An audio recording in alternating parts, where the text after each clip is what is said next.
ભારતીય ખેતીમાં એક નવી જ વસ્તુ આવી રહી છે. નામ છે એનું યુરિયા ગોલ્ડ. ચાલો જાણીએ કે આ શું છે અને આપણા ખેડૂતો માટે તે શું લાવી રહ્યું છે. તો વાત એમ છે કે સરકારે હમણાં જ એક નવું ખાતર લોન્ચ કર્યું છે, યુરિયા ગોલ્ડ. અને કહેવાય છે કે આ પગલું ખેતીની દિશા બદલી શકે છે.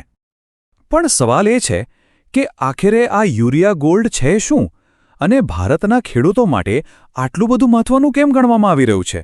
ચાલો આ બધા સવાલોના જવાબ શોધીએ. તો આપણે શું શું જોવાના છીએ?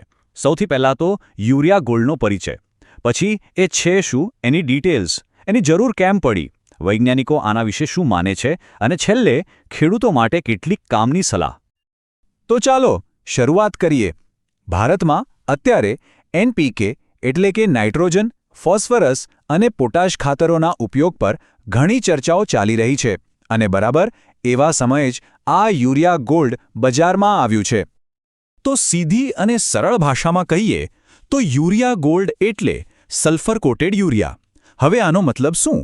મતલબ કે યુરિયાના દાણા પર સલ્ફર એટલે કે ગંધકનું એક પડ ચડાવેલું હોય છે. આનાથી ફાયદા બેવડા છે.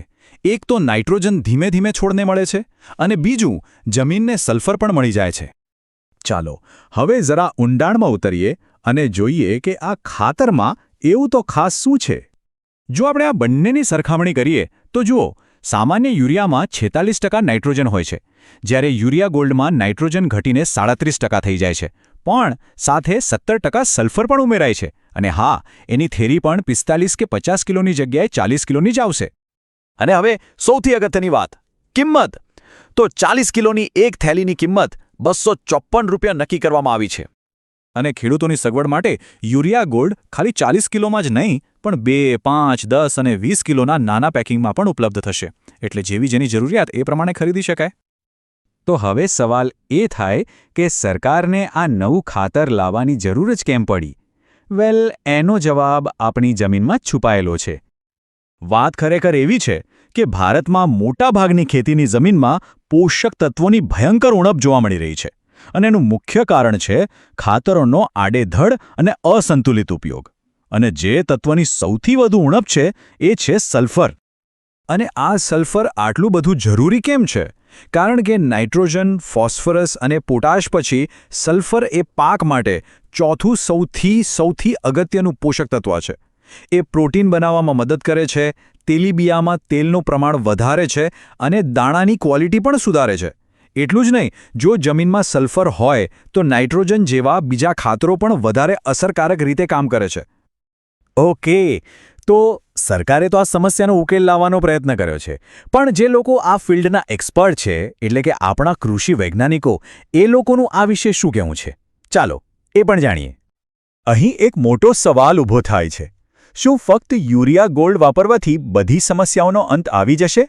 શું આ એક સંપૂર્ણ ઉકેલ છે? કૃષિ વૈજ્ઞાનિકોનું સ્પષ્ટપણે માનવું છે કે માત્ર યુરિયા ગોલ્ડનો ઉપયોગ કરવાથી પાકની સલ્ફરની બધી જ જરૂરિયાત પૂરી નહીં થાય.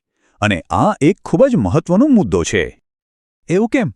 તો જરા આ આંકડા પર નજર કરીએ. સામાન્ય રીતે 1 હેક્ટર જમીનમાં લગભગ 25 કિલો સલ્ફરની જરૂર પડતી હોય છે. હવે જો ગણતરી કરીએ કે આટલો સલ્ફર પૂરો પાડવા માટે યુરિયા ગોલ્ડની કેટલી થેલીઓ જોઈશે, તો જવાબ ઘણો મોટો આવશે. તો પછી ખેડૂતોએ શું કરવું જોઈએ જેથી તેમને સારામાં સારું પરિણામ મળી શકે? ચાલો હવે એની પર વાત કરીએ. વૈજ્ઞાનિકો મુખ્યત્વે 2 સલાહ આપે છે. પહેલી અને સૌથી અગત્યની, પોતાની જમીનની ચકાસણી કરાવો, એટલે કે સોઇલ ટેસ્ટિંગ.